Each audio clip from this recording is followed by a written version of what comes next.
Kalau kita melihat, mungkin dikatakan imamnya para wali, para sahabat Nabi sallallahu alaihi wasallam. Terutama yang mulia di antara mereka, semacam Abu Bakar dan Umar radhiyallahu taala anhuma.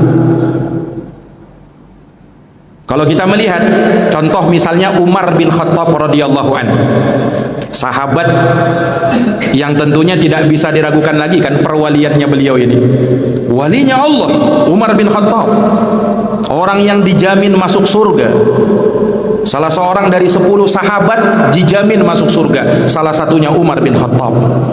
Sahabat yang paling mulia setelah Abu Bakar As-Siddiq. Di masa kekhilafahan beliau, tunduk Romawi dan Persia di bawah kaki kaum muslimin. Kedua negara adik kuasa tatkala itu, Romawi dan Persia, tunduk di hadapan Umar bin Khattab radhiyallahu anhu. Nah, Umar ini luar biasa keutamaan beliau, dan memang walinya Allah, seorang yang diberi ilham oleh Allah. Sampai kata Nabi sallallahu alaihi wasallam, "Qad kana fi man kana qablakum nasun muhaddatsun." Sesungguhnya orang-orang dari umat sebelum kalian, ada orang-orang yang memang dikhususkan mendapatkan ilham dari Allah. Fa iyakun min ummati fa innahu Umar. Kata Nabi, andaikan ada dari umatku, maka orang yang terdepannya adalah Umar bin Khattab. Dalam hadis yang lain, Rasulullah memuji Umar, "Innallaha wada'al haqqa ala lisani Umar yaqulu bih." Sesungguhnya Allah meletakkan kebenaran pada lisannya Umar bin Khattab. Beliau berkata dengan lisan tersebut. Sampai Nabi bahkan mengatakan, "Lau kana nabiyyun ba'di lakana Umar." Andaikan ada nabi setelah saya, maka orangnya adalah Umar. Sampai mendapatkan rekomendasi seperti itu Umar bin Khattab. Andaikan kata Nabi, ada nabi setelah saya, pasti orangnya Umar, kata Nabi. Sayangnya tidak ada nabi setelah saya. Ini luar biasa Umar ini. Nah, para jamaah sekalian yang dirahmati oleh Allah, kenapa sampai dipuji oleh Nabi seperti itu? Karena sangat sering ucapan-ucapan Umar ini bersesuaian dengan wahyu Allah. Umar yang pertama kali mengusulkan kepada Nabi agar kaum muslimat memakai hijab. Itu atas usulannya Umar. Di awal-awal Islam, tatkala belum diwajibkan hijab bagi kaum muslimat, Umar datang Pak kepada Nabi SAW. Kemudian mengusulkan kepada Nabi, "Ya Rasulullah, andaikan istri-istrimu dan istrinya orang-orang yang beriman, mereka menutup tubuh mereka, mereka memakai hijab yang syar'i, niscaya itu baik wahai Rasulullah." Ini baru usulannya Umar. Mendengarkan itu Nabi diam, karena Nabi menunggu wahyu dari Allah Subhanahu wa taala. Tidak lama setelah itu turun ayat pemberlakuan wajibnya hijab bagi kaum muslimat. Lihat ini. Jadi atas dasar usulannya Umar bin Khattab radhiyallahu anhu, bersesuaian dengan wahyu. Nah, inilah orang yang mendapatkan ilham dari Allah Subhanahu wa taala. Dalam tawanan perang Badar, itu juga Allah menyetujui pendapatnya Umar. Kisahnya masyhur ketika perang Badar dan kaum muslimin mendapatkan kemenangan tatkala itu, ditawan pentolan-pentolan kaum Quraisy. Sebagian mereka tewas di perang Badar itu. Tawanan-tawanan ini mau diapakan ini? Nabi SAW panggil Abu Bakar dan Umar, minta pendapatnya. "Wahai Abu Bakar, ini tawanan kita ini mau diapakan wahai Abu Bakar?"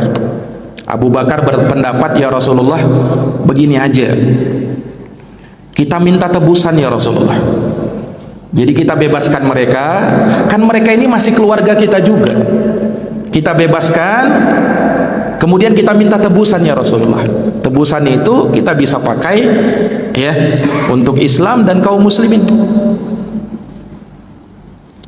Itu pendapatnya Abu Bakar. Umar dimintai pendapat. Ya Umar, bagaimana pendapatmu? Apa yang harus kita lakukan pada tawanan Badar ini? Umar bin Khattab ternyata pendapatnya bertolak belakang dengan Abu Bakar.